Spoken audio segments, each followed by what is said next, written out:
The location of the palace is not arbitrary.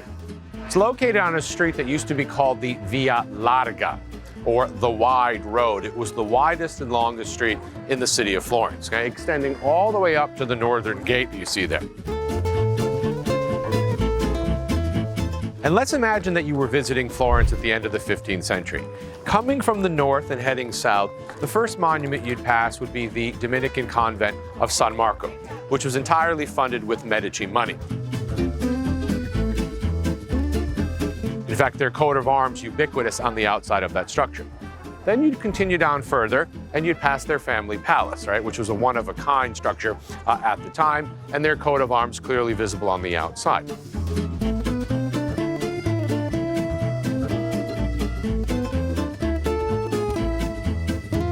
The next thing you'd see would be their church of San Lorenzo, which is located right behind the church that you see here, which was actually built in the 18th century.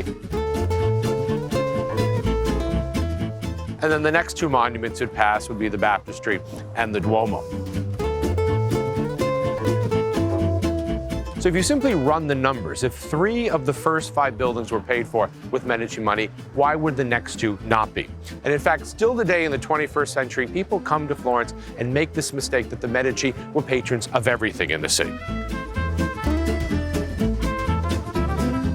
Most of Florence was technically already standing by the time the Medici came along. But if you weave your monumental patronage into the urban fabric of a city the way the Medici did, then essentially what happens is that the name Medici becomes synonymous with Florence, and Florence synonymous with Medici.